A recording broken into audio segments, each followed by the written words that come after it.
our session on the Dhanvantari Stavan. I request Nikita to start Dhanvantari Stavan. Over to you, Nikita. ओ यो विश्वं विदधाति पाति सततं संहारयत्यञ्जसा सृष्ट्वा दिव्यमहौषधिश्च विविधान् दूरीकरोत्यामयान् बिभ्राणो च विना चकास्ति भुवने पीयूषपूर्णं घटम् तं धन्वन्तरिरूपैशममलं वन्दामहे श्रेयसे वन्दामहे श्रेयसे वन्दामहे श्रेयसे। Thank you Nikita. आज के कार्यक्रम के उद्घाटक के स्वरूप में हमें प्राप्त हुए डॉक्टर संतोष जी कटने सर, मैं सर आपका स्वागत करती हूँ। और मैं doctor Manoj Chaudhary sir, associate professor and HOD Ashtang Ayurved college Pune, प्रमुख भारतीय स्वास्थ्य चिंतन आयाम ऑफ आरोग्य भारती पश्चिम महाराष्ट्र प्रांत को विनंती करती हूँ कि सर संतोष सर का परिचय करें। Over to you sir. नमस्कार। सबसे पहले तो मैं आयुर्वेदाभ्यसनम, ये हमारी जो नेशनल श्रृंखला चल रही है ऑनलाइन, वो आयुर्वेद के सभी आज जुड़े हुए सत्र में जो जुड़े हैं उन सभी का हार्दिक स्वागत करता हूँ। खास करके हमारे जो वक्ता हैं आज के डॉक्टर अंकुश जी जगोटा, इनका हार्दिक स्वागत करता हूँ। और हमारे जो प्रांत अधिकारी हमें आज उद्घाटक के रूप में उपस्थित है, उनका अंशतः मैं परिचय कराने की कोशिश करता हूँ। वैद्य संतोष रमाकांत गटने जी एक वरिष्ठ आयुर्वेद चिकित्सक है जो लगभग 26 सालों से पुणे में अपने धौम्य क्लिनिक में पारंपरिक आयुर्वेद पद्धति एवं शास्त्रीय उपचार प्रदान कर रहे हैं। खास करके उन्होंने जो अपने पुणे विश्वविद्यालय यानी पुणे यूनिवर्सिटी से बीएमएस की शिक्षा प्राप्त की है।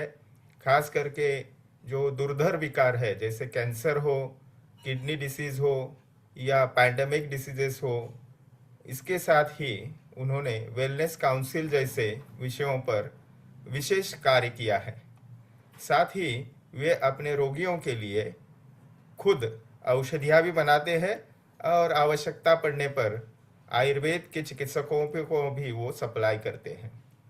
आप आरोग्य भारती के एक प्रमुख कर्मठ कार्यकर्ता हैं। पश्चिम महाराष्ट्र प्रांत के सचिव रूप में आप कार्यरत हैं तथा भारतीय किसान संघ के भी आप प्रांत मंत्री। ऐसे दायित्वों का आप सक्रियता से निर्वहन कर रहे हैं। इसके अतिरिक्त महाराष्ट्र आरोग्य विज्ञान विद्यापीठ के सीनेट एवं स्थायी सदस्य के रूप में भी आप कार्य कर रहे हैं। इसके साथ ही DES Deccan education society Pune के एथिकल कमेटी के भी आप सदस्य रूप में कार्यरत है। वैद्य संतोष जी खास करके उनका लेखन समृद्ध पशु संवर्धन विशेष प्रसिद्ध है। भारतीय किसान संघ वार्ता इस मासिका पत्रिका में आपने संपादन कार्य भी किया है। न केवल मनुष्यों के लिए अपितु पशु, मृदा यानी मिट्टी और आदि विषयों पर भी आपका कार्य प्रसिद्ध है। खास करके स्वास्थ्य विषयों पर व्याख्यान, कार्यशालाएं एवं सम्मेलन का आयोजन आपने बहुत ही लीलया किया है। सामाजिक क्षेत्र में भी आपका योगदान उल्लेखनीय है। कर्मठ राष्ट्रीय स्वयंसेवक के संघ के कार्यकर्ता के रूप में भी आप प्रसिद्ध है। आरोग्य भारती के माध्यम से और इस विशेषतः आयुर्वेदाभ्यसनम ये जो श्रृंखला है, इसमें एक आधार स्तंभ के रूप में आप हमें प्रेरित करते रहते हैं। इन्हीं शब्दों के साथ मैं वैद्य संतोष जी को विनती करता हूं कि आप उद्घाटन के तौर पे हमें मार्गदर्शन करें। धन्यवाद।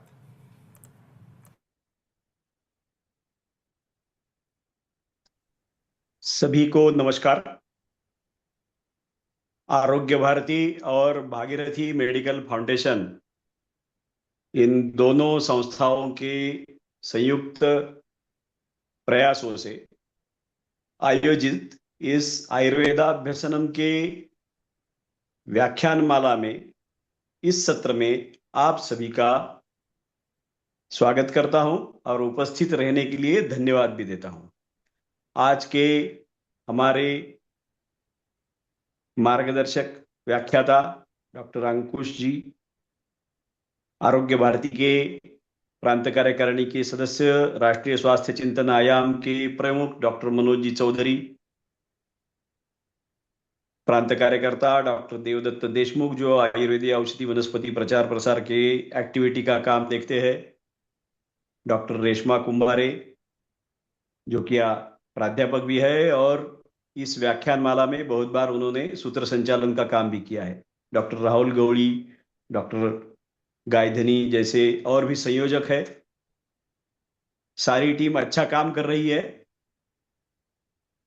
और हमारे भाग्य से बहुत से अच्छे व्याख्याता हमें मार्गदर्शन कर रहे हैं।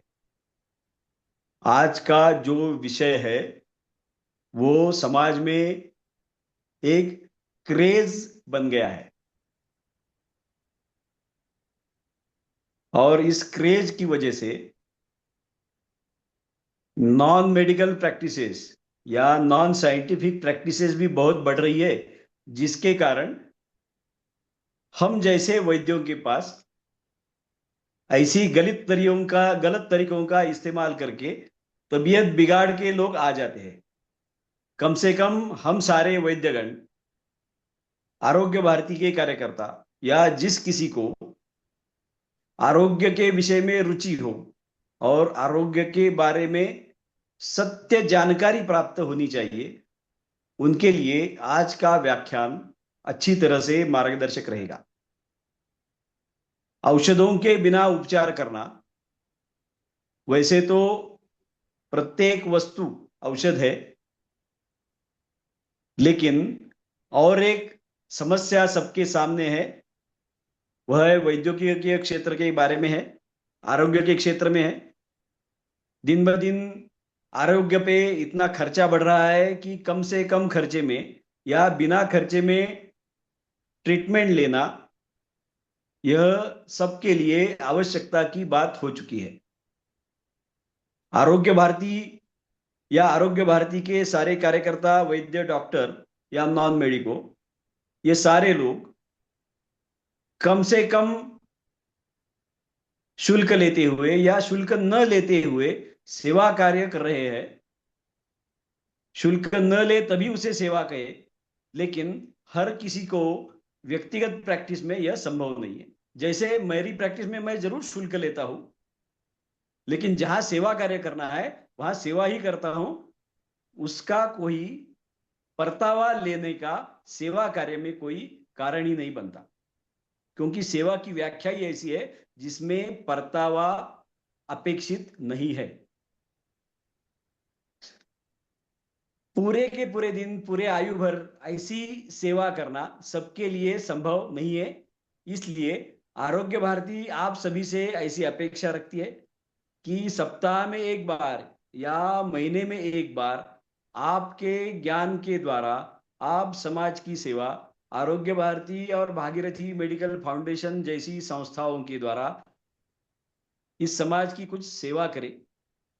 इस आह्वान के साथ इस सत्र का उद्घाटन हुआ, ऐसा प्रकट करके मैं मेरा कथन पूर्ण करता हूं। धन्यवाद। Thank you so much sir.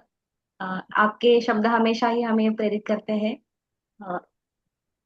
अब आज के सेशन की शुरुआत करते हैं। Today's our topic is natural detox without cost, the shatkarma way. Basically Hatha yoga में षटकर्मों का उल्लेख आया है, जैसे धौतिर्बस्ति तथा नेति, त्राटकम नौलिकम तथा षट कपालभातिश्चेतानि षटकर्माणि प्रचक्षते। तो आज जो हमारे वक्ता है डॉक्टर अंकुश जी जकोटा हमें षटकर्मों के बारे में बताएंगे। तो I take the opportunity to introduce sir. Dr. Ankush Dakota has completed his BMS and MD, currently working as Assistant Professor, Rajiv Gandhi Government Postgraduate Ayurvedic College and Hospital, Aprola, Himachal Pradesh. Sir has pioneered integrative treatment plans for patients with lifestyle metabolic disorders. He has innovating educational modules on the management of lifestyle disorders. Sir has mentored PG scholars with a focus on research and practical training. Sir has published multiple research articles on the treatment of obesity and lifestyle disorders in known national and international journals. Sir wrote a book on management of lifestyle disorders for postgraduate scholars. It's an essential guide for academic and clinical practices in Ayurveda. Sir has worked as nodal officer for dedicated COVID health centers at Paprola. Sir also represented Himachal Pradesh in World Ayurveda Congress held in 2016 at Delhi. Sir received accolades for outstanding contribution to the training of Ayurvedic professionals.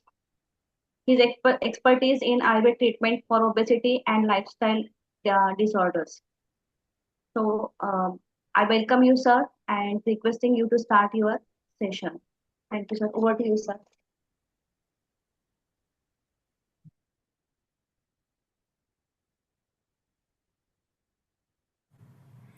Unmute yourself. Please unmute yourself.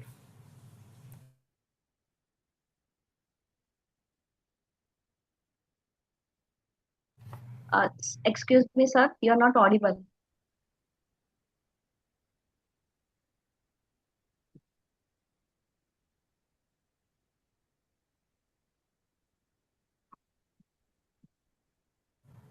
You are not audible, sir.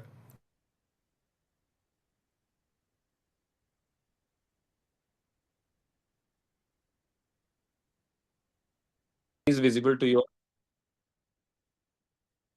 Yes, yes, sir. Okay. So first of all, I want to thank Arogya Bharati, Paschim Maharashtra Prant, who has provided me opportunity to interact with the people around the country. And to start with, we'll start with the basic topic first, that is Shat Karm. These are the course outcome that you can see. To understand the concept and importance of Shat Karma in yogi purification, कितने type का षटकर्म 6 type का षटकर्म होता है and what are the benefits of different cleaning procedures and how to apply the procedure with the different kind of patient that we always see program outcomes that is modern lifestyle disorders में how कैसे हम पुरानी योगिक पद्धति को use कर सकते हैं as an primordial prevention and with the zero cost therapies basically. Lecture outline, as you can see, it entitles 6 procedures, their physiological functions, how do their mode of actions, and different type of patient that you can use these modalities actually. I hope I'm audible. Yes, sir. Okay. So let's start with the topic then again. So whenever this yoga has started, आप देख रहे होंगे श्लोक देख के कोई घबराएगा नहीं, क्योंकि this is the only shloka that I have put just to start with the basic and start with the roots. जब भी महर्षि घिरण ने षटकर्म को एक्सप्लेन किया है, दे हैव रिटन शोधनम, दृढ़ता, स्थैर्य, धैर्य, लाघवम, प्रत्यक्ष, निर्लिप्तश्च, घटस्य सप्त साधनम. सबसे पहले उन्होंने जब भी योग को शुरू करने की बात करी है तो वो शोधन से उन्होंने शुरू किया है. शोधन के बाद दृढ़ता की बात की है, और ये वन आफ्टर अदर है. This is a ladder wise basically. सबसे पहले शोधन आएगा, then we talk about dridhata, then we talk about sthirata, then we talk about dhairya, laghav, pratyaksh, and then nirliptashcha. So they come one after other. जब तक आप शोधन अटेन नहीं करेंगे, दृढ़ता के बारे में आप नहीं सोच सकते. दृढ़ता मानसिक भी हो सकती है, शारीरिक भी हो सकती है, लेकिन दृढ़ता को यहाँ पे शारीरिक हमने फॉर्म पे रखा है. जो स्थैर्य है वो मानसिक स्थिरता है बेसिकली. तो दृढ़ता को शारीरिक दृढ़ता ले सकते हैं, स्थैर्य को मानसिक दृढ़ता ले सकते हैं, और धैर्य भी उसका मानसिक दृढ़ता का ही एक एनहांस्ड फॉर्म है यहाँ पे. देन लाघवम, प्रत्यक्ष. जब शरीर लघु होगा तो आपको अपना प्रत्यक्ष दिखना शुरू होगा कि what I need to attain, what I need to do. Then last में निर्लिप्तश्च उन्होंने वर्ड यूज किया है कि हर सारी जितनी भी हमारी अटेंशंस हैं उनसे हम दूर हट जाएंगे। तो सबसे पहले उन्होंने शोधन को अटेन करने के लिए षटकर्मणः शोधनश्च, षटकर्म से शोधन को अटेन किया है। आसन से दृढ़ता को, मुद्रा से स्थिरता को, प्रत्याहार से धैर्य को, प्राणायाम से लाघवम को, ध्यान से आत्म प्रत्यक्ष को और समाधि से निर्लिप्त को उन्होंने अटेन करने के बारे में समझाया गया है। सबसे पहले यहाँ पे शोधन में देखेंगे कि हमारे पास हमें षटकर्म में मिलता क्या क्या है, जिसको कि शोधन का एक फॉर्म बताया गया है कि कैसे आप शोधन को अटेन कर सकते हैं। Right from your head to your whole GIT, start from neti, dhauti, वस्ती, नौली, कपालभाति, त्राटक। मैडम ने जो ऑर्डर बताया दैट थ्रू श्लोक is a different order that they have told, but यहाँ पे एक्सप्लेनेशन के लिए मैंने ऑर्डर को थोड़ा सा अलग वे से रखा है, सो दैट हम एक कंसेप्ट से दूसरे कंसेप्ट को समझना यहाँ पे आसान होता है। That's why I have put it this way. So पहले षटकर्म को समझने से पहले सबसे बहुत जरूरी है कि आपको आयुर्वेदिक कंसेप्ट को समझना भी जरूरी है, because this yoga and Ayurveda go side by side. एक क्वेश्चन मैं सबसे पूछना चाहूंगा पहले कि दिनचर्या का एक बहुत ज्यादा रोल हमारे योगिक प्रैक्टिसेस से रहता है। तो एक क्वेश्चन ये है कि हमने जब कहा कि ब्रह्म मुहूर्त में उठना चाहिए, ब्रह्म मुहूर्ते उत्तिष्ठे स्वस्थ रक्षार्थम आयुषा, सो ब्रह्म मुहूर्त में ही उठना क्यों कहा गया है, कोई ये बता सकता है? Why not 7 a.m? Why not 8 a.m? Why not 9 a.m? Why only Brahma Muhurta? The simple explanation to this is the Vata factor which is predominant in the Brahma Muhurat. As we all know, starting में कफ, बाद में पित्त और सबसे last में वात प्रकोपित होता है, whether we are in age, whether it is after food, whether it is the time duration of the day. दिन में, रात में, आपकी आयु में, आपके खाने के बाद सबसे पहले कफ प्रकोपित होता है, फिर पित्त प्रकोपित होता है, फिर वात प्रकोपित रहता है। तो ब्रह्म मुहूर्त का जो समय है बेसिकली रात्रि का अंतिम प्रहर उसको माना गया है, और उस टाइम वात का प्रकोप रहता है। बहुत सारे स्टूडेंट्स में हमारे कंफ्यूजन ये पाया जाता है कि सुबह का काल है तो कफ का काल है, बट ये सुबह का काल नहीं है, दिस इज ब्रह्म मुहूर्त काल। ब्रह्म मुहूर्त में वात प्रोडोमिनेंट होता है, और वात के कर्म जो है उत्साह, उच्छ्वास, निश्वास, चेष्टा, धातु, गति, समा, सम, मोक्षो, गति, कता, वायु, कर्म, विकार। जो तो वात के कर्मों को अगर आप ध्यान से पढ़ें, जो आप पढ़ चुके होंगे मोस्टली, अगर आप BMS को क्रॉस कर चुके हैं या BMS फर्स्ट प्रॉफ को भी क्रॉस कर चुके हैं, तो वात के कर्मों को अगर आप ध्यान रखें तो वात के जो कर्म हैं वो ब्रह्म मुहूर्त के इसमें प्रोमिनेंट होते हैं। वो उत्साह की बात करें, उच्छ्वास निश्वास की बात करें, चेष्टाओं की बात करें, धातुओं की गति या उनका आदान प्रदान, मूवमेंट्स की बात करें, तो ब्रह्म मुहूर्त का काल उस समय श्रेष्ठ होता है, इसलिए ब्रह्म मुहूर्त में उठना बताया गया है। हालांकि लोगों को जिस टाइम पे जनरली लोग उठते हैं that is around 6 AM, 7 AM, 8 AM, that is a predominant काल फॉर कफ। तो कफ के काल में जब भी हम उठते हैं तो basically it does not allow us to the wake up the way we want to wake up, और जिस तरीके से बॉडी की जितनी क्रियाओं के क्रिया वहन के लिए ब्रह्म मुहूर्त में उठना श्रेष्ठ इसीलिए बताया गया है क्योंकि वहां वात अपना रोल प्ले करता है। सबसे पहले वात, ब्रह्म मुहूर्त के टाइम पे वात, उसके बाद कफ का काल।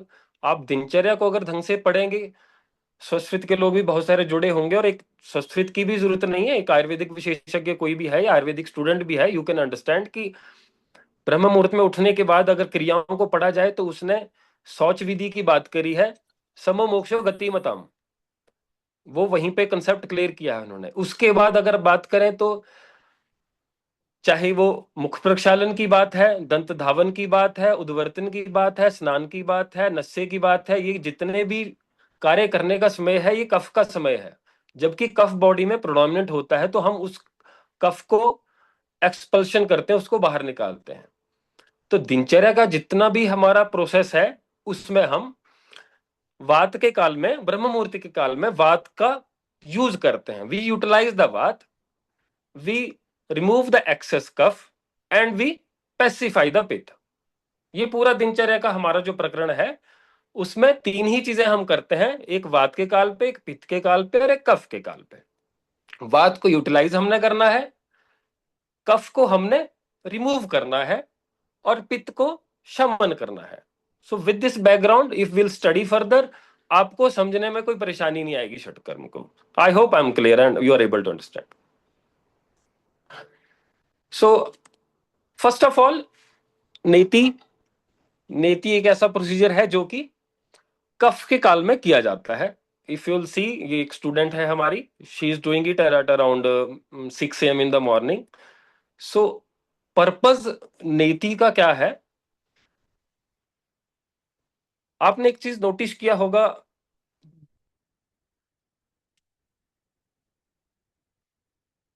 ये फोटो देख पा रहे हैं सभी?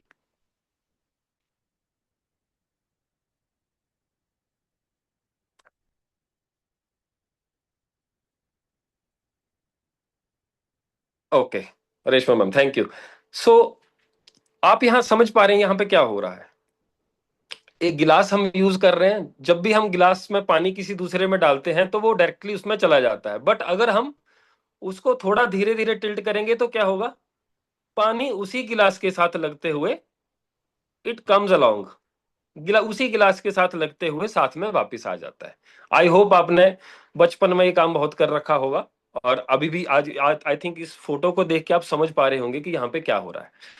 सो विद दिस बैकग्राउंड अगर आप समझें तो जल नेति एक ऐसा प्रोसीजर है जिसमें हम ल्यूक वार्म और सॉल्टेड वाटर को यूज करते हैं नेजल क्लीनिंग के पर्पज से। आजकल आपने यूज देखा होगा, बहुत सारे छोटे बच्चों को कई बार हम नेजल सलाइन यूज करते हैं।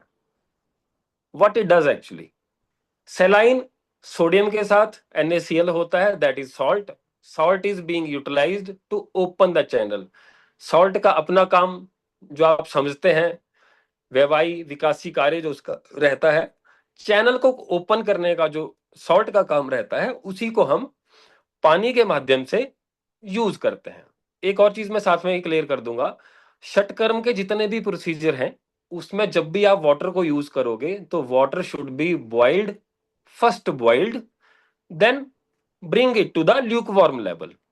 हम बहुत बार पेशेंट को समझाते हैं कि आपको पानी को ल्यूक वार्म करना है, बॉईल करके ल्यूक वार्म करना है। पेशेंट क्या करता है गलती, पानी कहीं से भी पानी को उठाएंगे और उसको ल्यूक वार्म लेवल तक गर्म करके they started using it. That may brings out many problems to you. So first purpose is to use boil the water, hardness भी उसका खत्म होता है, वाटर becomes light, सॉल्ट के साथ उसके मूवमेंट में बहुत अच्छा हेल्प होता है। तो जल नीति में हम बेसिकली करते क्या है, सॉल्ट के साथ, बॉइल्ड वाटर के साथ सॉल्ट को ऐड करके we use it in the neti पात्र।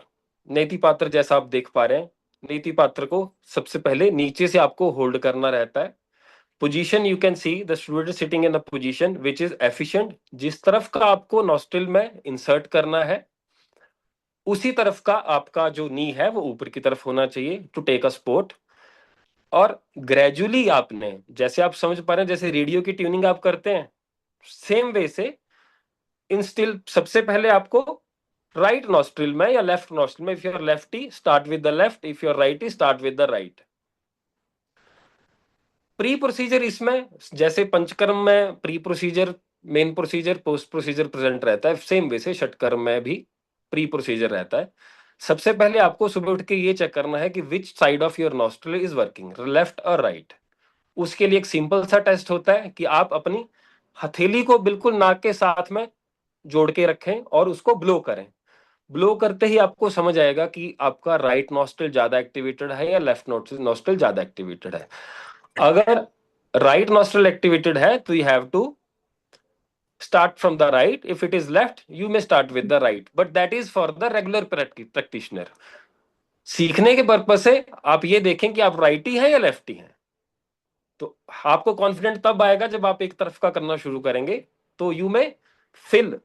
एक बात और ध्यान रखने वाली इसमें प्रैक्टिकली जो रहती है, बहुत सारे लोग क्या करते हैं, टू स्टार्ट विद ये जल नीति पात्र में पूरा ऊपर तक पानी भरना शुरू कर देते हैं एंड देन बहुत सारा नमक ऐड कर देंगे। जैसे ही you tilt the jar, water will overflow from the top only.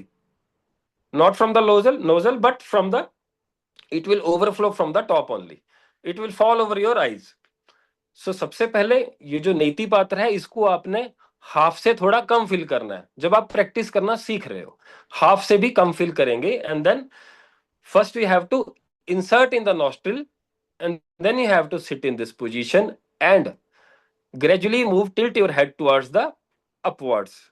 जैसे आप, जैसा मैंने आपको फोटो गिलास वाला वो दिखाया था, होता क्या है, जैसे वो गिलास ऊपर से राउंडेड है, उसका एज जो है वो राउंडेड है, सेम वे से हमारा जो नॉस्ट्रिल का या नेजल सेप्टम का जो पोस्टीरियर पार्ट होता है that is also rounded. So there is no rocket science. You just have to put the water over your nasal septum. Nasal septum के ऊपर कोई hairs follicle नहीं होते, वो हमारे lateral walls पे होते हैं nasal के, बट मीडियल वॉल पे नेजल सेप्टम पे हेयर फॉलिकल्स नहीं होते. तो जैसे ही आप उसके ऊपर पानी फेंकेंगे पानी नीचे को फ्लो करना शुरू करता है और राउंडेड जो आपका सेप्टम है उसके साथ लगते हुए water comes out from the other nostril. So basically हम क्लीनिंग किसकी करते हैं? We are cleaning the nasal septum. Rest cleaning is done by hair follicles on the little parts. So एक तरफ से इंसर्ट करेंगे, दूसरी तरफ से by itself water will start coming out. So it provides cleanliness और आपके नेजल कैविटी को ये ओपन करता है और एक्स्ट्रा सेलुलर फ्लूइड से हमारा एक्स्ट्रा सेलुलर फ्लूइड को नेजल कैविटी के थ्रू बाहर निकालता है. बहुत सारे लोग फर्स्ट टाइम प्रोसीजर करेंगे तो उनको थोड़ा सा इरिटेशन आ सकता है. It is just a matter of 5 to 6 days. As you start going practicing beyond a 1 week, you'll not having any kind of issue and it will become an addiction. The only addiction that is important nowadays is Shatkarma addiction, and no other addictions are required. Addiction of studying and addiction of Shatkarma is very important, not any other addiction. So with this background, so what you'll do, you'll just tilt your head gradually and the water will start coming out from the other nostril. Matter of practice of just 5 days, you will find your position yourself. Once you will fix your position, you know which position my Jal Niti will start happening, then you are able to sit in that position comfortably, and daily on the daily basis you'll keep doing this procedure in within 2 or 3 minutes maybe. Just basic theory. This process use warm and saline water, and just rinse the nostril, inhaling water through the left nostril and letting it out through the right nostril and vice versa. बहुत सारे लोग कई बार cold water को इस case में जल नीति के पर्पस से यूज करना शुरू कर देते हैं. It does not provide any kind of cleaning. For practice purpose if you are doing still okay, but still cold water is never prescribed for doing this procedure. What happens if you add cold water, normal water, it gets absorbed because of the osmotic pressure and cause swelling and pain. जब भी आप ठंडे पानी से कभी भी जल नीति करेंगे आपके साइनस में पेन आना शुरू हो जाएगा थोड़ी देर बाद. आप ट्राई करना चाहेंगे तो ट्राई कर सकते हैं बिल्कुल. तो बट सॉल्ट जब आप ऐड करते हैं, salt helps pulling intracellular fluid from the cell membrane, और ये सबसे अच्छा इफेक्टिव वे इसका करने का यही है कि आप थोड़ा सा ल्यूकवार्म एंड सॉल्ट को ऐड करके आप प्रोसीजर को करना शुरू करें. प्रोसीजर मैंने आपको बता दिया है कि किस तरीके से प्रोसीजर आपको करना चाहिए. फिर नोट्स की फॉर्म में आपके पास ये स्लाइड है. You may again go through the slide and you may understand कि किस तरीके से आपको प्रोसीजर को करना है. एक बात और बहुत इंपॉर्टेंट जो प्रोसीजर के टाइम याद रखने वाली है, आपका जो ओरल कैविटी है that should be open at that time. जब भी आप जल नीति के प्रोसेस शुरू करते हैं मुंह आपका खुला होना चाहिए, और जो भी आपने सांस लेने का जो प्रोसीजर है that will happen through the mouth only for the time being. Just a matter of 2 or 3 minutes. During that time you have to inhale exhale through your mouth. Nasal के थ्रू, नोज के through आपका inhalation exhalation नहीं होना चाहिए, because water का जो streams होता है उसको जो आप सांस लेंगे उसको वो प्रॉपर फॉर्मेशन नहीं होने देता है. So at that time you have to keep your mouth open for the time you're doing practice. So this is the basic physiology behind the procedure. There is no rocket science. आप simple करना शुरू करें, head को थोड़ा tilt करके, water will start automatically coming outside from other nostril. So she's a patient doing Jalneti on the very first day. She was a patient of migraine and slight pain over her sinus, kind of a chronic sinusitis patient also. So she's doing it on the very first day. For an example, I have put this video over here. You can see, just insert on the nostril, tilt your head little towards the mug, and move your head gradually towards up. Now patient tilted head upwards and water start coming from the other side.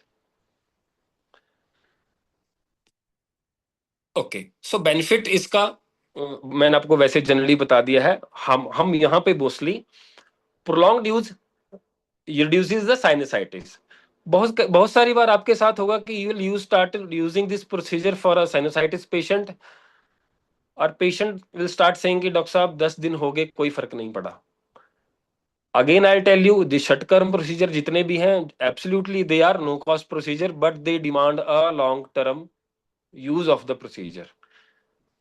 Within 10 days, nobody's sinusitis will be reduced. If you keep doing it for 6 months, then results will start coming up. 10 दिन के अंदर कभी भी result आपको नहीं मिलने वाला है. When it comes to jalneti, muscular tensions को कम करता है, स्नोरिंग को भी कम करता है. माइग्रेन के केस में हम यूज करते हैं विद पथ्याक्ष धात्र्यादि कषायम के साथ हम बिफोर फूड, या माइग्राकॉट टैबलेट के साथ हम इसको यूज करते हैं. जो बेस्ट रिजल्ट है उसके लिए मैं आपको मेडिसिन बता रहा हूं, बट अदरवाइज आप सिंपल षटकर्म से भी रिजल्ट्स को ले सकते हैं. But sometime patient is of grave problem, अगर इंटेंसिटी पेन की ज्यादा है, you have to use some kind of medication along side, and always carry a good quality of medicine along. If you can cultivate yourself, if you can procure from the very good sources, concept will never heal the patient. Good quality medicines will only be entering the patient's body, and that is only going to heal the patient. So always carry a very good quality of the medicines from wherever sources you may procure. So contraindications, I never prescribe these procedures to be do daily, because a body is having an inherent property of healing themselves. Body खुद को भी एक अपना तरीका है heal करने का. You can't interrupt those procedure. So for learning purpose you may continue practice it for 7 days, but if you have learned it, you have gained expertise on the procedure, you may use it a day, leaving a day within. Every other day you may use, just leave a day behind within, and then very next day you can use the procedure. But once you start doing the procedure, you will become addicted. You will not feel like breathing if you don't do this procedure. So जब वो लोग बहुत ज्यादा दिन तक practice कर लेते हैं, तब तक बिना जलनेति के आपको ऐसा लगेगा कि जैसे आप आज सांस ले ही नहीं रहे हो. सो कई बार लोगों को हैबिचुअल हो जाते हैं, एडिक्शन हो जाता है इसका, बट स्टिल मैं सेफ्टी पर्पस से आई विल गाइड कि you should use this procedure every other day. एक दिन बीच में छोड़ना चाहिए जरूर. ब्लीडिंग के केस में, कोई भी स्ट्रक्चरल ब्लॉकेज के केस में, रनिंग नोज के केस में आप इस प्रोसीजर को एब्सोल्युटली अवॉइड कर सकते हैं. बहुत सारे लोग जो बड़ी लंबी प्रैक्टिस करते हैं, they still do this procedure with all these problem, but with habitualness you can do. But if you are learning it within 6 months of practicing, you should avoid it with this kind of problems. The next procedure will come is rubber neti and sutar neti. Now tell you from the starting, बहुत ज्यादा एक problematic issue रहता है कि बहुत बार हम बोलते हैं कि रबड़ नेति यूज नहीं करना चाहिए. We also advise the same, कि rubber neti is not a procedure to do. The actual procedure to do is a sutar neti. As you can see, this is a student, Dr. Prasanna Nepal. He is from Nepal, and he was there with us as a student. So he is doing the procedure. Basically, to do आपका जो catheter होता है, रबड़ catheter, size number 4, 5, 6, you can use any one of them to start with. You may use 4, you may use 5. Don't start with 6 number procedure. Basically जल नीति में हम क्या करते हैं, जल नीति में हम नेजल सेप्टम को क्लियर करते हैं. नेजल सेप्टम की बैक साइड को क्लियर करते हैं। एक तरफ से इंसर्ट करेंगे वाटर को, दूसरी तरफ से निकलेगा। We are cleaning the nasal septum basically. But in this what we are doing, we insert the rubber catheter through the nose and we take it out through the mouth. So इसके पीछे का जो palette का जो part है, जो rounded part है, उसकी क्लीनिंग के लिए हम रबर कैथेटर, रबर नीति या सूत्र नीति को यूज करते हैं। But big problem now day is कि जो आजकल के स्टूडेंट हैं, अगर आप सूत्र नीति से उनको शुरू कराएंगे, they will never do it, because initially ही वो बहुत ज्यादा प्रॉब्लमेटिक और सोर थ्रोट, एलर्जिक सिम्टम्स आना शुरू हो जाता है। Just for their convenience will start with the rubber नीति, जो कि थोड़ा सा स्मूथ रहता है और इंसर्ट करने में थोड़ा सा इजी है, होल्ड करने में थोड़ा इजी है और बहुत ज्यादा इरिटेशन नहीं करता है। But this is not a procedure to be done and this is not our purpose. Rubber niti is not a purpose to do. This is a just guiding light for doing सूत्र नीति।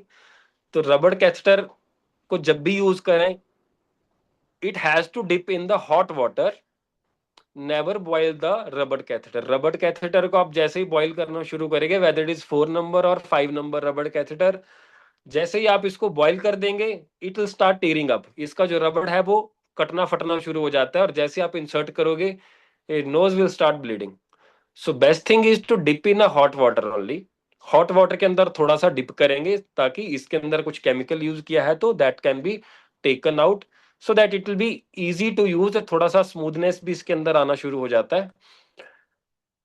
So basically आपको base of the nose में इसको insert करना है और gradually it will start going down और आपके जो पैलेट के पीछे आपको, आपके ओरोफेरिंग्स में आपको ये हैंग करता हुआ मिलना शुरू हो जाएगा। The biggest problem people face और student which we teach they face actually is not inserting rubber catheter. Inserting is not a problem basically. The basic problem is to catch that catheter hanging in the nasopharynx or oropharynx. So सबसे पहले जो आपको practice करना है रबड़ नीति के लिए या सूत्र नीति के लिए, that is to open your mouth daily in the morning. पूरा मुंह को खोल के उसको, उसके जॉइंट्स को ओपन करने की प्रैक्टिस करना है। और हम ना इंडेक्स फिंगर और middle finger, never try to catch with the thumb and index finger. Again, I'm telling you, never try to catch that hanging rubber catheter or suture with the help of thumb or index finger. Always use middle finger and index finger so that they are long enough, they can catch your hanging catheter easily.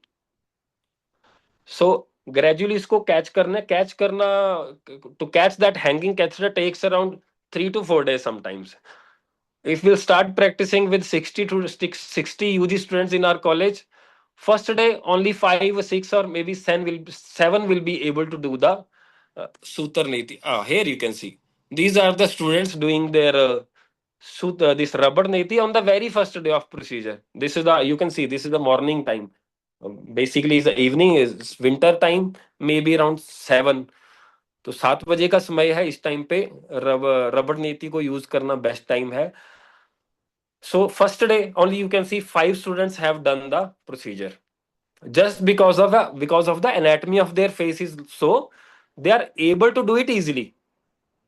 Okay, but rest, you may say 30, 40, 50% of the student will start doing it from the very next day, just because of the confidence they'll gain from their friends doing the procedure, or just a practice of doing it by opening their mouth completely and using middle finger and index finger together, so that catching of that hanging catheter is easy.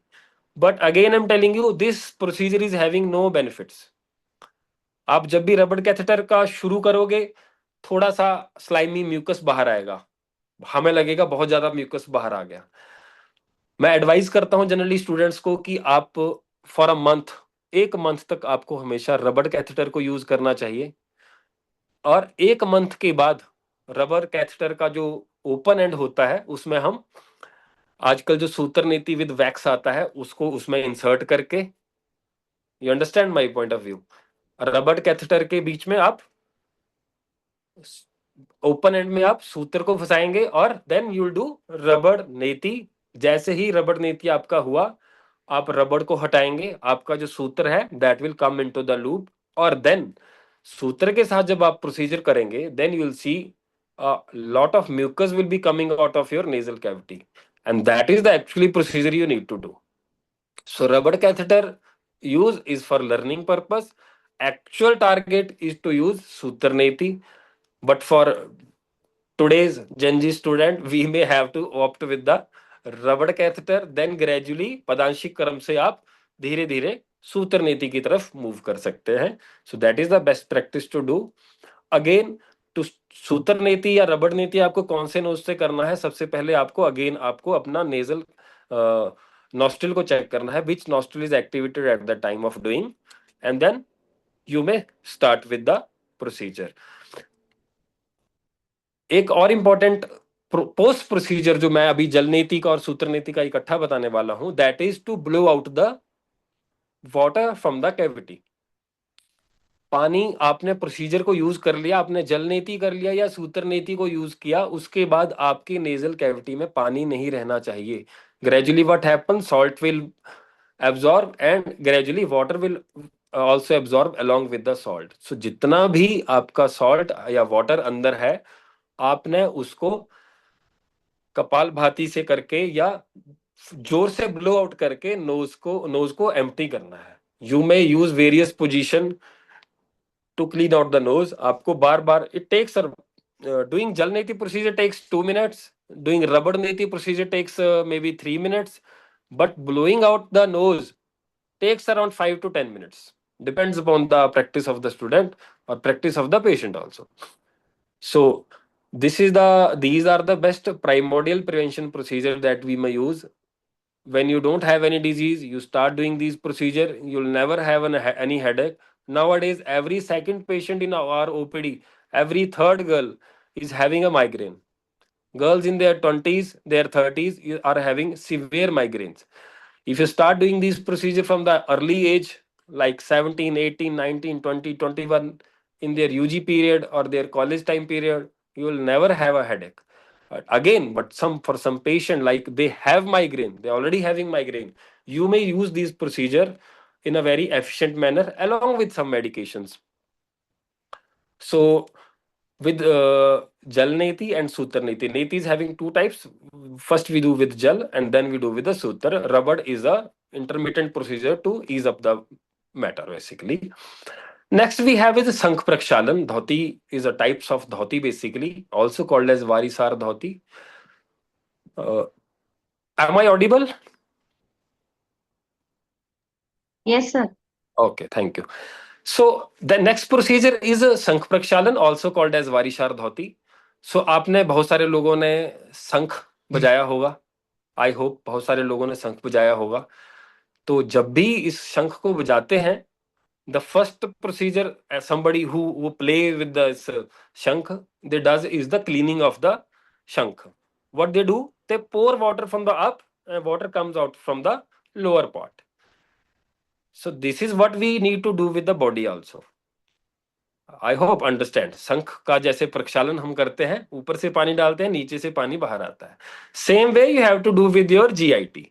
You insert water from your mouth, या पानी ऊपर से आप पिएंगे और आपको same water आपको you have to take out from the anal part. आपको पूरे GIT को क्लीन करते हुए अपनी बॉडी को क्लीन करना है. That is the शंख प्रक्षालन or also called as Varisar dhoti. With this background, you can undergo this. You may go through the slides again as a notes.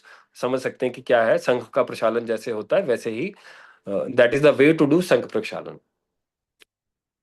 So basically what we does in the procedure, it starts with the intake of 250 ml of lukewarm saline water, followed by performing the particular set of asanas.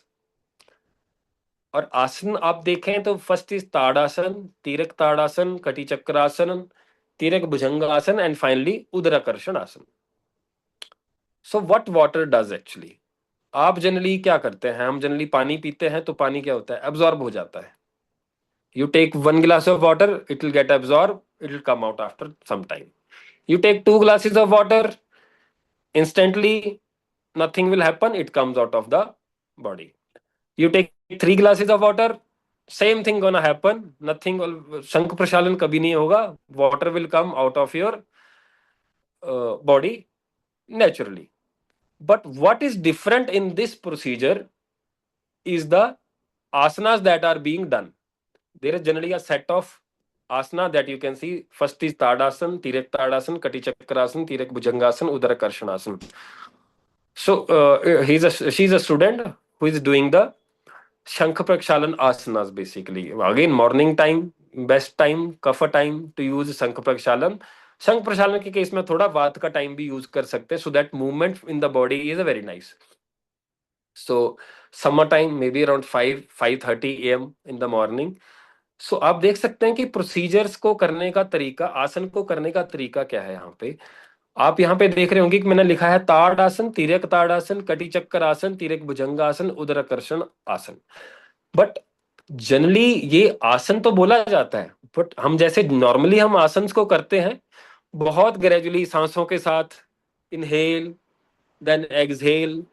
These are not those exercises which has to be done very slowly. These are the exercises which have, these are not asana basically, these are the physiological exercises which has to done little quick, not that slow as we do in asana, little fast. So आपको क्या करना है, water का intake and then start doing asana in a set of, first tadasana you have to do in a fast way, 8 set of tadasana, then tiryak tadasana, then kati chakrasana, then तिरक bhujangasana and finally उदरकर्षणासन. आपने एक set complete किया, then you start taking again, water will be lukewarm saline water that has to be kept boiled. Lukewarm and saline water kept in maybe 2-3 bottles. It takes around, this whole procedure takes around 1 hour. The water intakes may vary from 1.5 liter to 3 liters sometimes more than 3 liters also. So पानी के 2-3-4 bottle अपने पास boiled lukewarm के set, और सब में salt का amount ratio same होना चाहिए.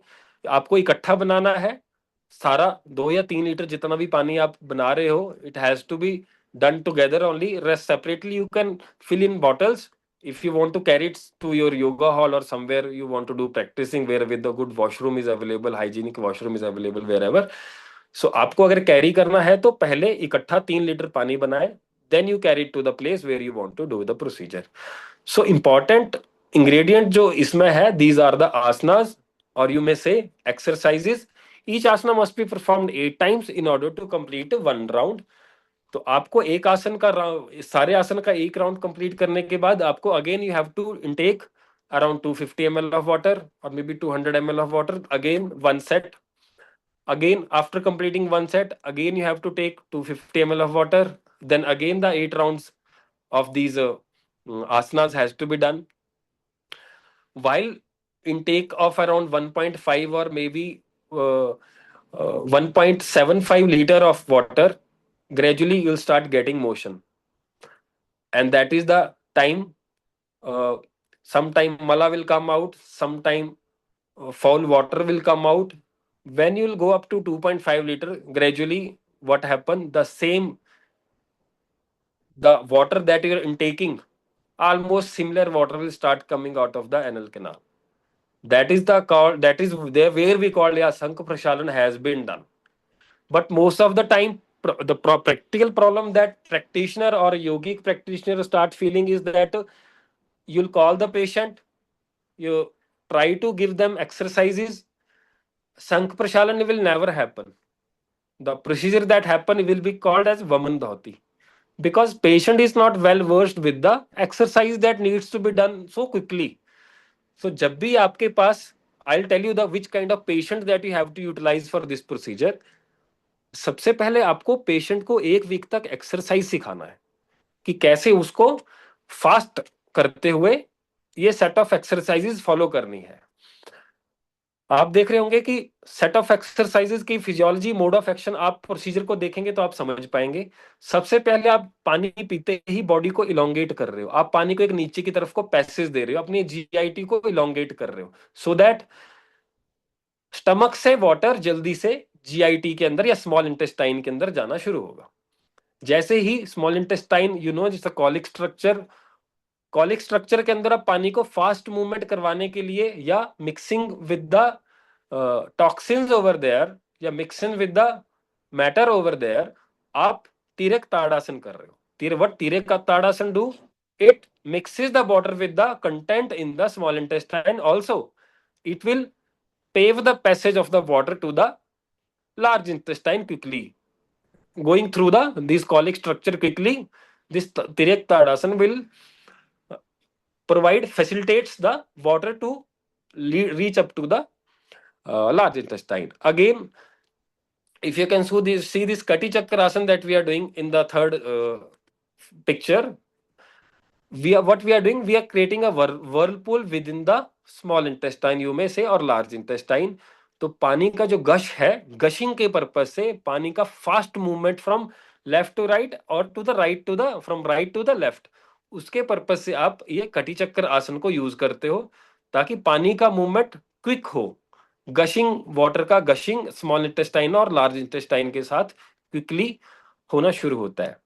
देन वी हैव दिस तिरक भुजंगासन। तिरक भुजंगासन हमारे इलियोसेकल स्फिंक्टर को ओपन करने में हेल्प करता है और पानी का मूवमेंट लार्ज इंटेस्टाइन में फैसिलिटेट करता है। So this is the way you can see the procedure is being done, और from once towards right side and once towards the left side. Again, you have to do these asanas very quickly so that water whichever is being going will help you to do Sankh Prakshalan. If you start doing these asanas slowly, you will end up with the Vaman Dhauti procedure. That is water coming out as in a vomiting form or emitting form. ऊपर से मुंह से ही पानी आपका बाहर आना शुरू हो जाएगा, जिसको कि हम वमन धौती बोलते हैं। So and last there is a, you may see udarakarshan asana, जो कि लार्ज इंटेस्टाइन के जो लेफ्ट और राइट स्फिंक्टर होते हैं उनको उनकी मसाज करने में हेल्प करता है। आप जैसे ही वॉक करना शुरू करोगे तो आपके लार्ज इंटेस्टाइन का मसाज करता है बेसिकली। तो लार्ज इंटेस्टाइन का जो उसके अंदर कोई भी हमारा मटेरियल है, उसके अंदर स्टूल है, उसको बहुत अच्छे से मिक्सअप करके वो बॉडी से क्लीनिंग के पर्पज से हम बेसिकली इस वाटर को यूज कर रहे हैं। अगर आप यहाँ पे नॉर्मल वाटर यूज करोगे, it will get absorb, nothing gonna happen. Let me tell you, if you use normal water, no Sankh Prakshalan is going to happen. Yeah, people who have a regular practice of around 2 to 3 years, they sometimes take normal water and they will do Sankh Prakshalan because their body is prepared for those asanas. वो पानी देखते ही उनका संख प्रक्षालन होना शुरू हो जाता है, because body has become habitual of the procedure. आसन करते ही वो उस मोड में बॉडी खुद पहुंच जाती है और उनका संख प्रक्षालन एकदम से शुरू हो जाता है। बट जब भी आप पहले पेशेंट को करवाओगे, उसको आप 1 वीक तक सिर्फ एक्सरसाइजेज आपने करवानी है। एक वीक की एक्सरसाइज के बाद you have to access the patient, either take the patient on a video call, how are you doing the asanas. अगर उसकी आसन का स्पीड अच्छा है, आसन वो पेशेंट प्रॉपरली कर रहा है, then only we'll go with the procedure, because we can't waste the 4 liter of water and the 1.5 hours of time, valuable time of yours and patient also, because exercise नहीं रहेगा तो procedure completely नहीं हो पाएगा। So first we have to ensure that patient is doing exercise properly, then only you take the patient for the Shankh Prakshalan procedure. You can go through the physiology behind asanas. You may just read out later. I have explained otherwise. The benefits, it controls acid peptic disorders. Long procedure. Again, I'll tell you, Shatkarma is not a procedure where you'll do it for 3 times and you'll start getting result. There are multi-patient that we use Sankh Prakshalan for hyperuricemia. higher lipid profile ranges or deranged lipid profiles, high cholesterol, high triglyceride, low HDL, high LDL. In those cases, we do, or cases of obesity. But again, obese patients are not able to do such procedure with the very quick reactions. They are not able to do. So, if their lipid profile is deranged, if any patient without obese lipid profile is deranged, you may start using this procedure. Hyperuricemic patient, patient with constipation, patient with acid peptic disorders, patient with hypothyroidism. But again, if patient is in enhanced stage, intensity of disease is more, you may use some form of medicine. I have enlisted the medication that we use here for such kind of patient along with the procedure. Sometimes what happens, you are if there is a patient of hyperuricemia and you giving the procedure, results are patient is taking medication, results are not coming. Once patients start taking same medication after doing these procedures, the results comes very fast because of the cleaning of the intestine, or you may say GIT. Medicine का result बहुत अच्छा आना शुरू होता है. So you may use it as a combined effect. Medicine के साथ भी यूज कर सकते हैं और विदाउट मेडिकेशन भी यूज कर सकते हैं. फिर patient is of a mild intensity, और पेशेंट का अगर सत्व अच्छा है, पेशेंट मेडिसिन लेने में बहुत ज्यादा इंटरेस्टेड नहीं है, you may continue with the Shatkaram procedure or Sank Prashalan procedure itself. If patient will continue to do the procedure for years, patient will definitely going to benefited with the such kind of diseases. So there are multiple studies are being conducted in the department regarding this. All studies mostly has been done regarding it is lipid profile or constipation or hyperuricemia. Our students are continuously learning through the researches among doing these procedures. So contraindications में अगर हम देखें तो hypertension, heart diseases, ulcers, कोई surgeries हुई है तो you should avoid. Generally patient को आप ऐसा procedure suggest करोगे तो patient himself or herself will tell that she is undergoing such procedure or he is undergoing such procedure. ऐसा उनको कोई disease है तो generally stomach pain वगैरह किसी को रहता है तो better you may do some other procedure than doing this procedure, because this procedure takes little bit of time, and during the procedure patient condition may definitely one more thing that is important to do, that संक प्रक्षालन जब भी आप कराएं तो as a pre procedure आपको पेशेंट को guide करना है कि वो बिल्कुल पतली खिचड़ी, कुछ दलिया या पतली खिचड़ी बना के अपने साथ लेके आए, क्योंकि वैसे तो जनरली कोई ऐसा प्रॉब्लम नहीं होता है, because the patient has to come empty stomach, whether it is neti, jal neti, sutra neti, rubber neti or shankh prakshalan, patient obviously has to be empty stomach. Patient को ये भी गाइड करेंगे कि लास्ट नाइट जब भी वो खाएं तो it has to be done within 6 to 7 PM, और बिल्कुल लाइट फूड उनका होना चाहिए ताकि मॉर्निंग में प्रोसीजर करने में कोई प्रॉब्लम ना आए. और एक चीज और बात ध्यान देने वाली है कि जब भी प्रोसीजर आपको करना है, आपको पेशेंट को टाइमली गुड स्लीप लेने के लिए बोलना है कि आप टाइमली 8 बजे सो जाएं, सवेरे 4-5 बजे आराम से उठ के, ताकि प्रोसीजर आपका पीसफुली हो सके. पेशेंट शुड नॉट बी हरी, और उसका बीपी जरूर चेक होना चाहिए, not just before doing procedure. आपको अगर पेशेंट को संक प्रक्षालन करवाना है, बीपी उसका पहले ही नोट होना चाहिए. अगर BP is more than 150, better to avoid the patient, to be on the safer side, because जो भी ये प्रोसीजर हम करते हैं ये पेशेंट का पैसा बचाने के लिए करते हैं, तो उसको ऐसा कोई प्रॉब्लम में नहीं डालना है जिससे उसका एक्सपेंस और बढ़ जाए.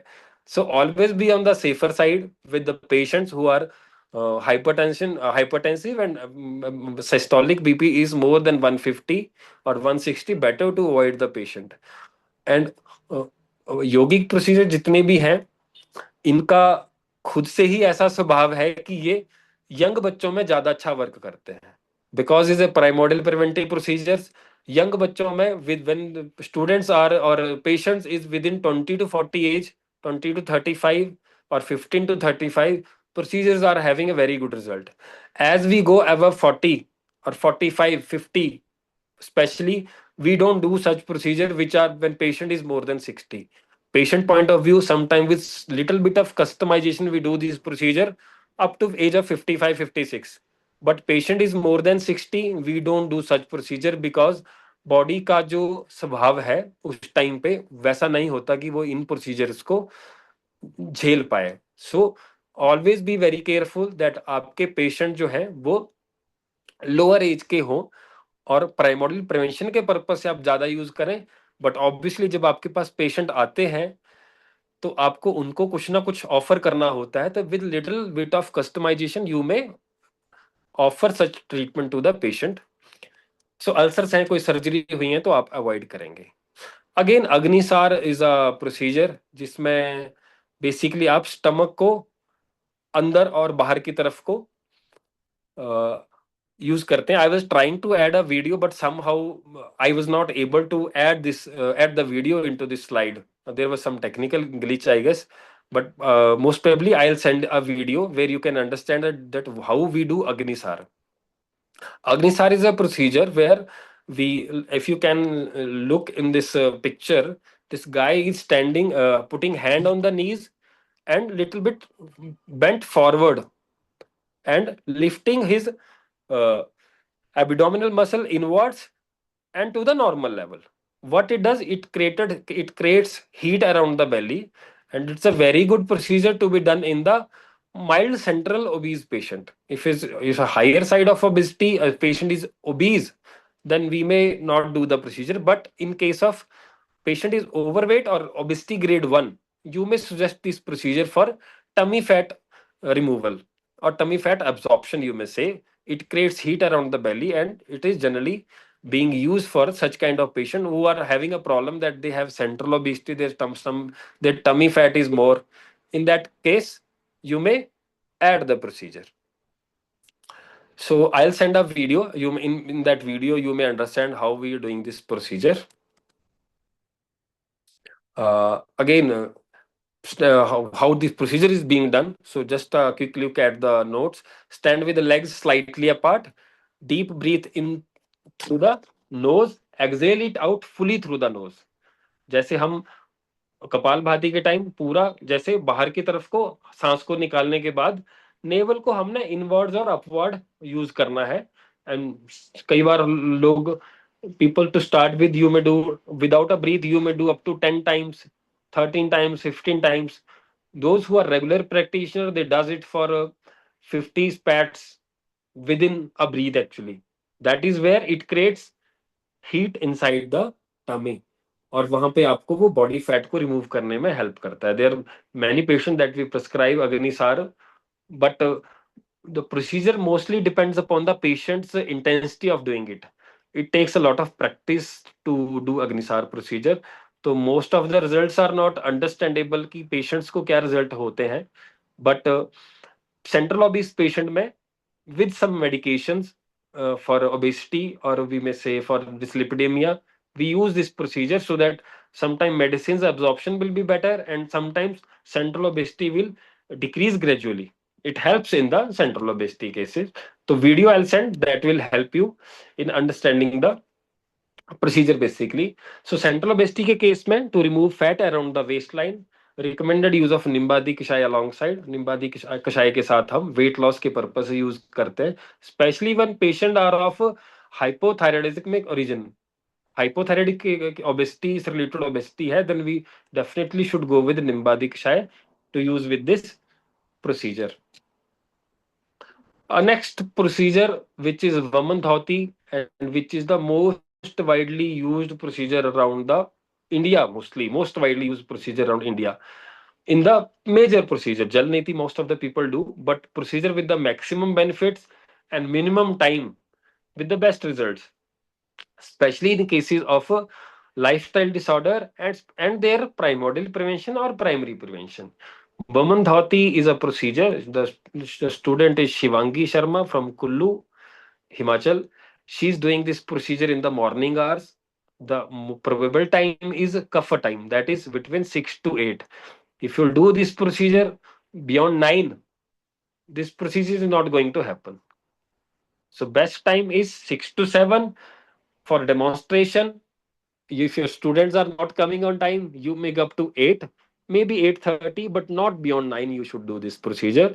The best time is 6 to 8:30, जो जिसमें कफ का टाइम होता है और हमारा elasticity of the stomach is better, जहां पे कि आपको हेल्प मिलेगा स्टमक से वाटर को रिमूव करने का। तो बेसिकली प्रोसीजर को समझे, what we are doing here. संघ प्रक्षालन के केस में what we are doing, we are taking water, we are doing such exercises which facilitate water through the GIT. पानी को जीआईटी के अंदर इंसर्ट करने में वो प्रोसीजर हेल्प कर रहे हैं। But sorry, I have interrupted my slide actually. Yeah. In this procedure, what we are doing, am I audible? Yes, sir. Yes, sir. Yes. Okay.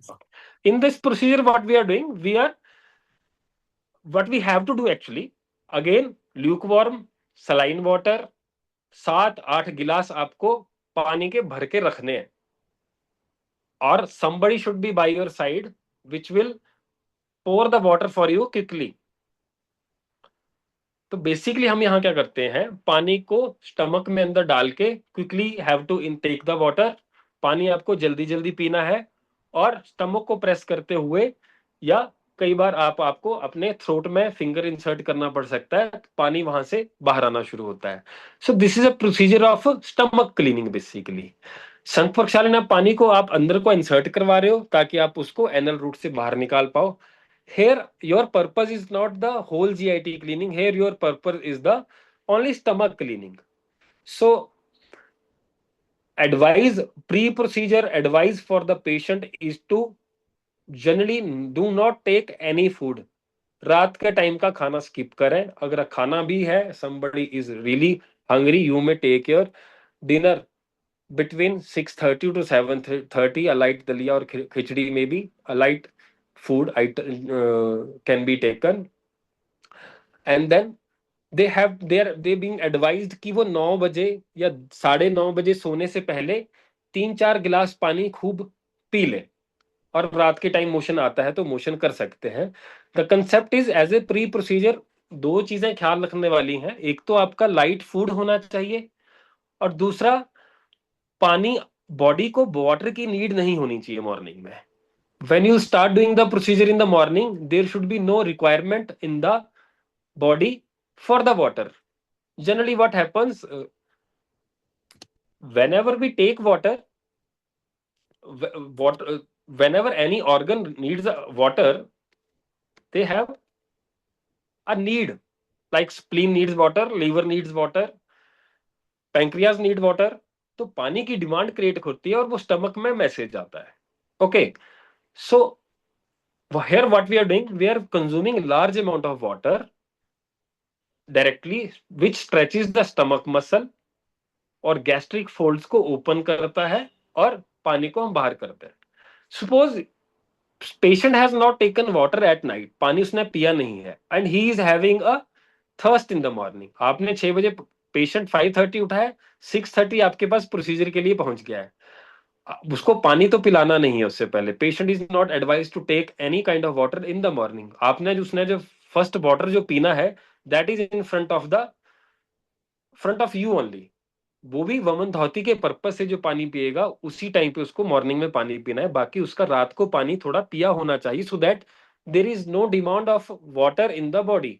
अगर बॉडी के अंदर वाटर का डिमांड होगा तो क्या होगा, जैसे ही आप पानी पियोगे, स्टमक को मैसेज मिलेगा कि हाँ, some of the organs may be in need of water. जल्दी से गैस्ट्रिक ओपनिंग होगा, पाइलोरिक स्फिंक्टर ओपन होगा, और पानी आपके ऑर्गन्स में जाना शुरू हो जाएगा। So basically problem what happens, once a flow has been created, पानी स्मॉल इंटेस्टाइन में जाना शुरू हो गया, this procedure is not going to happen. So हमें यहाँ थोड़ा सा स्टमक को फुल बनाना होता है।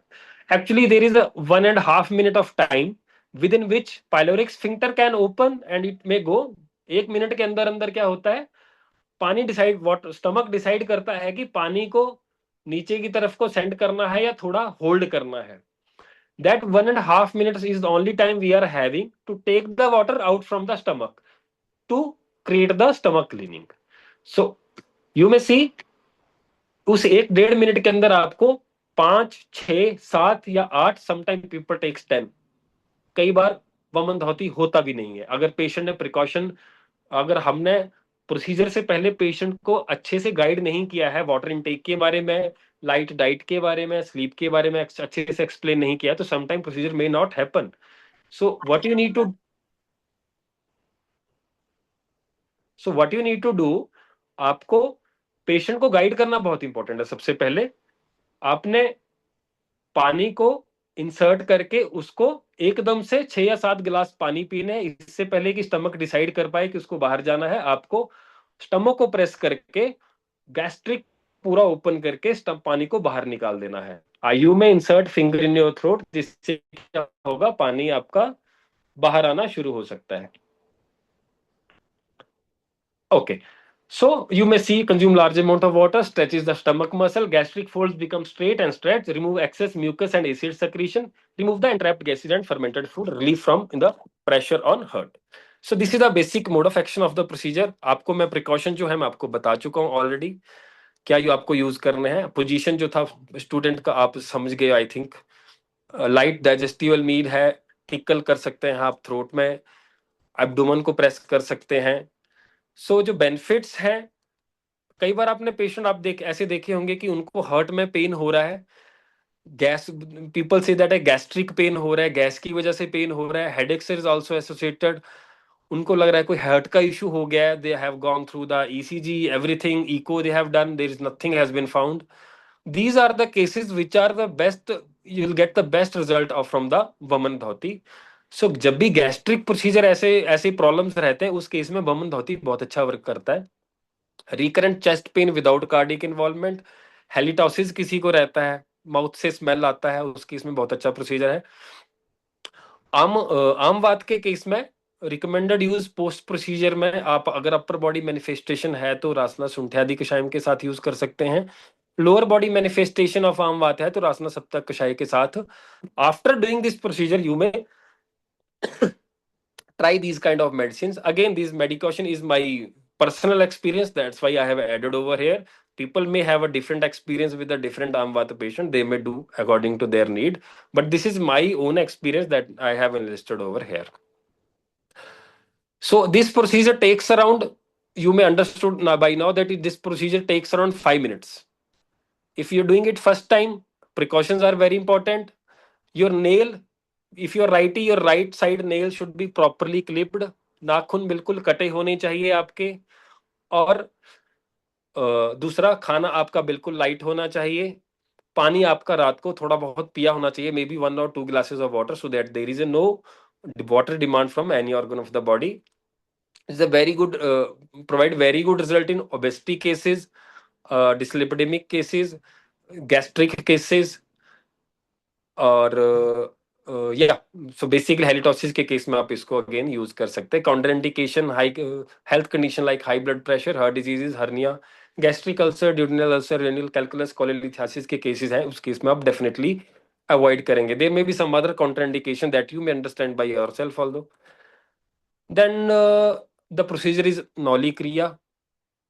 अभी तक तो आपने जितना भी प्रोसीजर देखे होंगे, what we are doing in the kapha kaal mostly, क्योंकि मोस्टली जो प्रोसीजर हैं वो कफ के टाइम पे किए जा रहे हैं, कफ को रिमूवल करने के लिए। As we have understood that, हम जो भी कफ के टाइम पे प्रोसीजर करते हैं वो कफ की एक्सपल्शन के लिए प्रोसीजर करते हैं।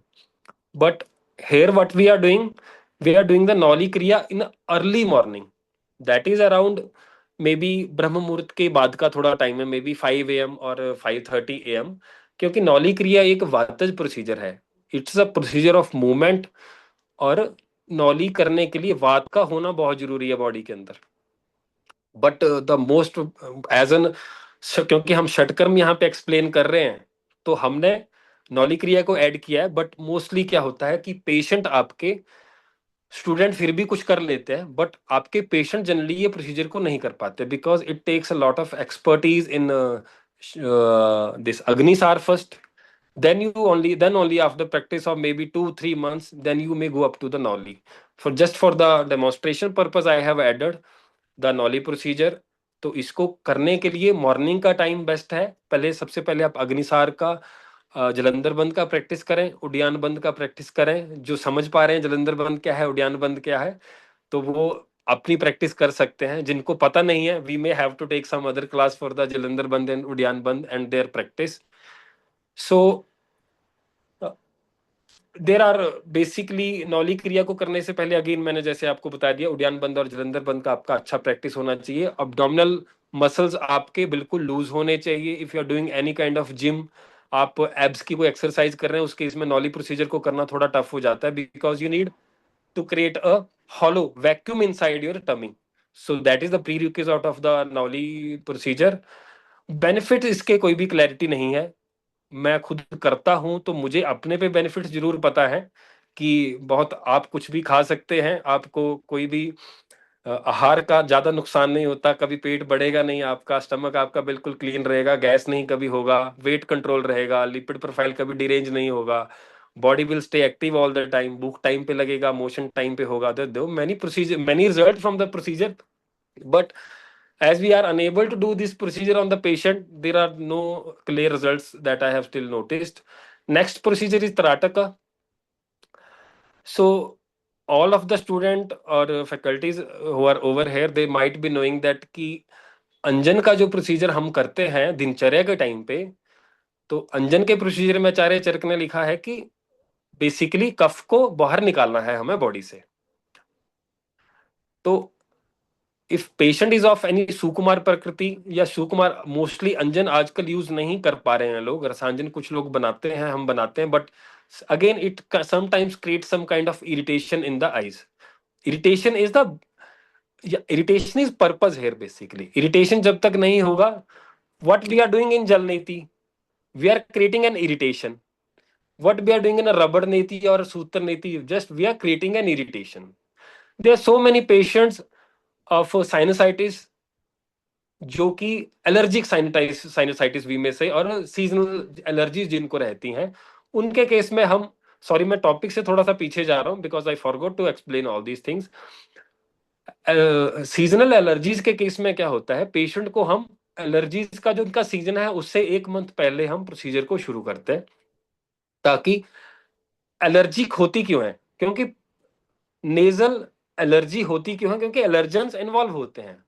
हम सूत्र नीति में या रबड़ नीति हम कर क्या रहे हैं, बेसिकली वी आर, हम बॉडी को इरिटेट कर रहे हैं, हम we are doing creating the irritation by ourselves, ताकि बाहर का हमें कोई इरिटेट ना कर पाए, हम पहले ही खुद को इरिटेट कर लें ताकि बाहर का कोई रिजल्ट हम पे एक्ट ना कर पाए।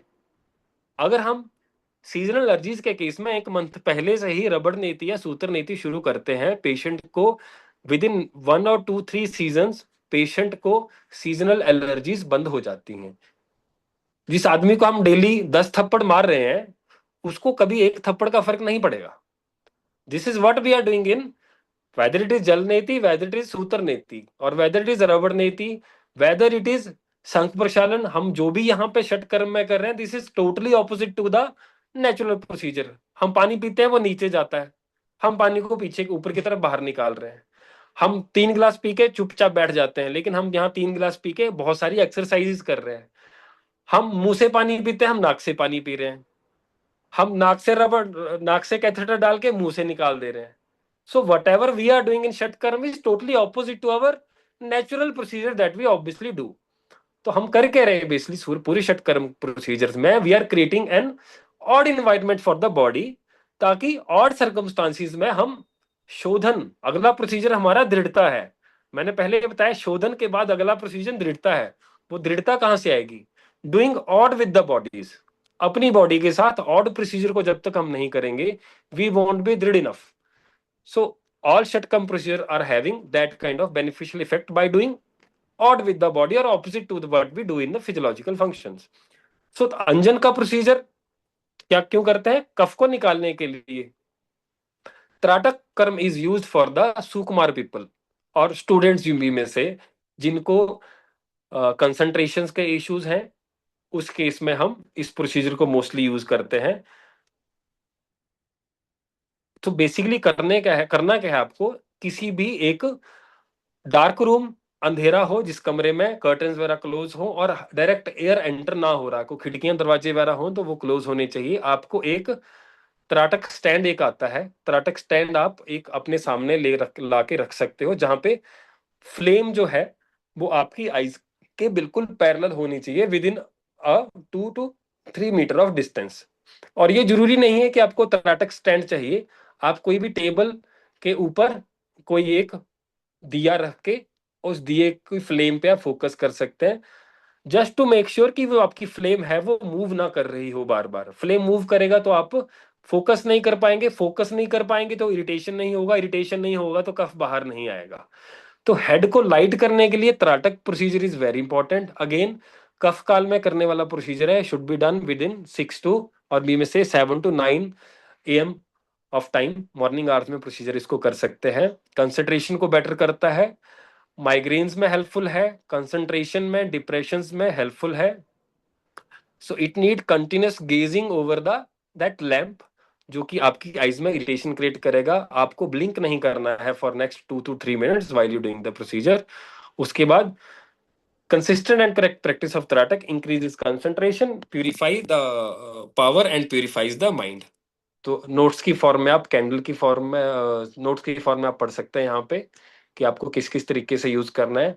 अंतर trataka we use for patients of insomnia. उनको सोते सोते they have to focus on any part of their body, hypothetical position in the body, वहां पे फोकस करना है आपको रेगुलर, जब तक आपको नींद ना आ जाए। इंसोम्निया के केस में trataka procedure helpful again, but with the prolonged effect. लंबे टाइम तक आपको प्रोसीजर को यूज करना है। मध्य त्राटक आप अपने नेजल टिप पे फोकस करके कर सकते हैं। बाह्य त्राटक जैसे मैंने आपको बताया कि किसी भी ऑब्जेक्ट के ऊपर आप फोकस करके, कंसंट्रेट करके आप त्राटक प्रोसीजर कर सकते हैं। Only the first purpose will be to remove the cough from the nasal this from our eyes so that more clarity will be there। वहां पे उन्होंने लिखा है कि जहां पे हम अंजन बताते हैं वहां पे उन्होंने लिखा है कि रात के टाइम अंजन का प्रयोग करना चाहिए, क्योंकि दिन के टाइम क्या होता है, आईज का प्रोटेक्टिव लेयर कफ का चला जाएगा तो आईज में इरिटेशन होता है। बट अगेन अगर आप, anjan is a vigorous procedure but trataka is a mild procedure, उसमें कफ का बहुत ज्यादा एक्सपल्शन नहीं होता है, तो मॉर्निंग आवर्स में भी it can be taken. So procedure को आप अगेन एक बार फिर से गो थ्रू कर सकते हैं। सो benefit of disease insomnia depression के केस में आप, और emotions, thought, suppress thought, emotion, unfulfilled desires के केस में कोई ऐसे पेशेंट है उसके पर्पस से यूज कर सकते हैं। Most widely we use this such procedure for parents used to bring some their school kids who have having not able to concentrate properly. For those kind of patients we use such procedures. Sometimes we provide camps for the Tratak procedure in the school health program also. Again, Kapal Bharati procedure, most of you are well aware ki how Kapal Bharati procedure has to be done, so I'm not going to the much detail of the procedure. So respiratory system को strengthen करने में ये helpful है और concentration को better करने में purpose है। The last procedure that I am adding is jalvasti kriya. Jalvasti क्रिया इज मोस्ट, जब मैंने आपसे कहा कि हम जेरेट्रिक एज के पेशेंट के लिए जलवस्त कोई षटकर्म प्रोसीजर यूज नहीं करते हैं, but this is the procedure that we prescribe for geriatric age, because old age के साथ कॉन्स्टिपेशन का बहुत प्रॉब्लम बढ़ जाता है, उसके साथ बैक पेन का प्रॉब्लम बहुत ज्यादा बढ़ जाता है।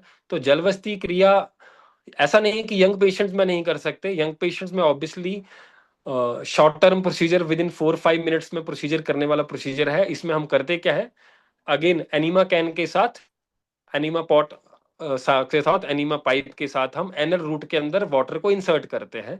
हाथियों के द्वारा बताया गया प्रोसीजर है जलवस्ती क्रिया।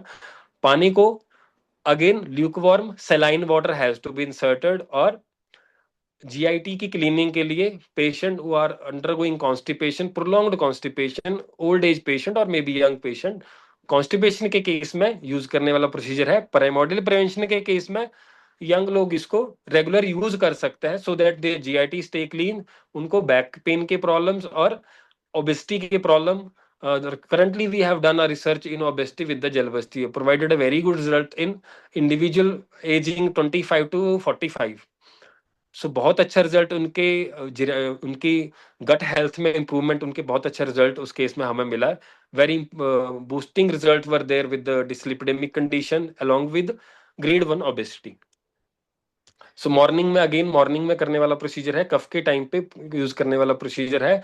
Patient whether patient has gone for the clean हो चुका है, फ्रेश हो चुका है, नहीं हो चुका है तो भी अच्छा आप प्रोसीजर को कर सकते हैं। अगर कॉन्स्टिपेशन है, प्रोसीजर पेशेंट फर्स्ट टाइम नहीं कर पा रहा है, तो आप जलवस्ती प्रोसीजर को रेगुलर पर्पस से यूज कर सकते हैं। सो अब मेरी तरफ से बस है, और मेरी बस हो चुकी है अभी। And this is the our Facebook page that we are utilizing. और आप डेली लाइव 7 AM पे हमारा योगा सेशन लाइव होता है, तो आप फेसबुक पेज को लाइक सब्सक्राइब करके आप 7 AM में योगा सेशन को ज्वाइन कर सकते हैं। यहाँ पे PG student does yogic session for our, this is the QR code for our Instagram page and Facebook page. You may join through this. So health, wealth and glory to all of you. I hope Arogya Bharati ने जो initiative लिया हुआ है उसको हम right from our starting of our careers, हमें UG से ही बच्चों को सिखा के उनको हेल्दी बनाने के केस में हमें जरूर षटकर्म को यूज करना चाहिए। तभी आरोग्य भारत और आरोग्य भारती का जो सफल प्रयास है, आई थिंक उसकी पूर्ति हो सकती है। Thank you. Thank you so much, sir, for this very informative lecture on the Shatkarma. So there are some queries. Can we take? Yeah, absolutely. Yeah. In chat box there is a query. So which salt to use for Jalaneti? Sandavalavard. And If yes, Sandavalavard should be used most probably. If you don't have Sandavalavard, you don't have to go for the costly salt. You may use a normal salt for the procedure. There is no compulsory that you have to use Sandavalavard only. But क्योंकि सैंधव शीत प्रकृति का रहता है, तो that is good for our health. तो सैंधव is generally being prescribed, but it's not like कि आप और कोई salt use नहीं कर सकते हैं. You may use. and other one is that, sir, wouldn't Tratak actually act as a trigger for migraine in patients? Yeah, if patient is having status migrainosus, like pain is always there. Yeah, in my experience, patient who is having a episode every 1 month. I'll repeat myself. Patient who are having a single episode of migraine in a month, in that case you may use Tratak. But अगर patient का episode more than month, like 15 days में एक बार है या 7 days में एक बार है, in that case we should avoid Tratak procedure. But in mild cases where patient is having mild pain, patient don't have to use any medication, जिस case में patient को वॉमिटिंग नहीं हो रहा है, फोटोफोबिया नहीं हो रहा है, स्टेटस माइग्रेनोसिस अवेलेबल नहीं है, वहां पे उस केस में आप त्राटक को यूज करेंगे. अगर इससे सिवियर केस है तो we should definitely avoid the त्राटक procedure as it is being avoided in the Anjana procedure also. Thank you, sir. Sir, which books can UG student use for more information on Shatkriya for practical use? I'm writing one. I'm writing one myself, but in my experience, I should tell that I have not undergone any book for my practice, because Shatkaram you can never understand by reading. You can only read it by doing practice. Anyway, I'm writing one theory purpose. Most of the same things will be added over there also. But once you start using Jal Neti, you will lead up to Sutar Neti. Once you start using Sutar Neti, you will do up to Vamandhauti. So this is the way to do. You may not understand the Shatkaram procedure while studying it. So I have not prescribed any book for Shatkarma to anybody. Even I have not gone through any Shatkaram book myself. So this is a self-practice. If you will do, you will learn. If you don't do, you will never learn. Thank you. Thank you, sir. Any other queries? You can unmute yourself and ask the queries directly.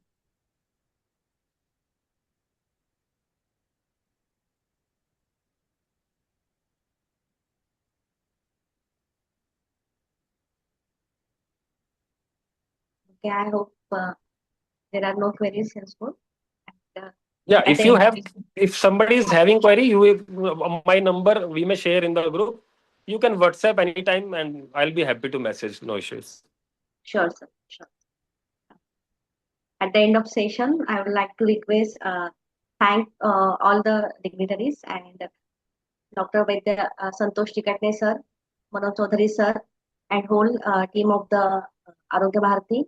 And I especially thanks Dr. Ankush Jagpot sir ji for this wonderful session. And thank you all of you for your calm and quiet listening without any interruption and queries also. And we'll end the session with the Shanti part. सर्वे भद्राणि पश्यन्तु सर्वे भवन्तु सुखिनः सर्वे सन्तु निरामयः सर्वे भद्राणि पश्यन्तु मा कश्चित् दुःखभाग् भवेत् ॐ शान्ति शान्ति शान्तिः. Thank you everyone. We'll end the session here. Everyone, good night.